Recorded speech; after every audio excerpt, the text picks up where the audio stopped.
Inside a 1.4-kilogram mass of tissue, billions of individual microscopic pieces operate simultaneously across trillions of rapidly firing connections. This is the human brain.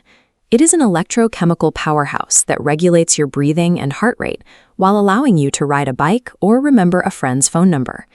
Examining how this organ functions reveals the biological mechanics behind every choice you make and every memory you hold. Because the brain is so complex, we have historically used the most advanced technology of the time as a metaphor to explain it. This diagram illustrates the ancient Greek theory of humors. Physicians once believed the brain consisted of 4 essential fluids that dictated a person's health and emotional state. These metaphors shifted over centuries, evolving from the gears of mechanical clocks to the complex routing of telephone switchboards. Today, the standard comparison is the computer sitting on your desk. We are going to perform a side-by-side teardown of these two systems to see where the computer metaphor succeeds and where it fails.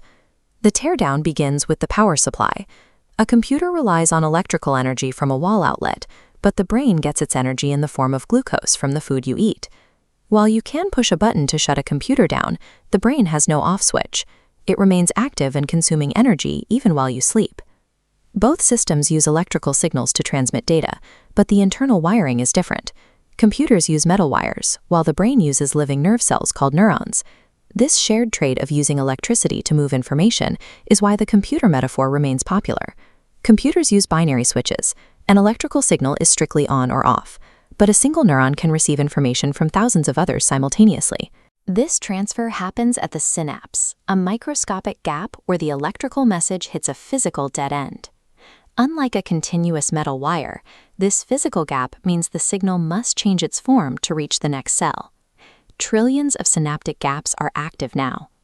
To bridge them, neurons release neurotransmitters, the molecules attach to receptors on the receiving cell, triggering small responses.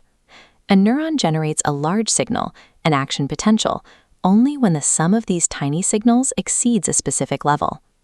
Both systems use sensors, like cameras or eyes, to monitor their environments, and both store memories for later use. They also share physical vulnerabilities.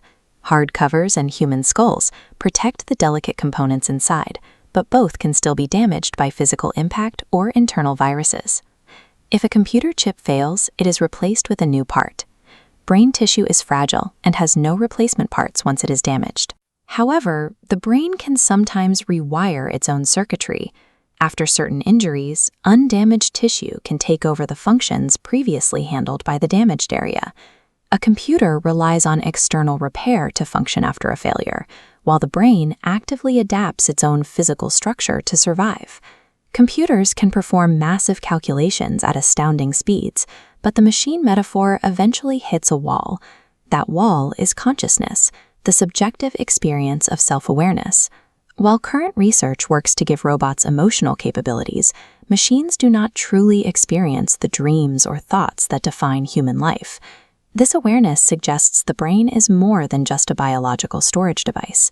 The brain's specific chemical thresholds and its ability to physically adapt to damage make it a living system that no computer has yet matched.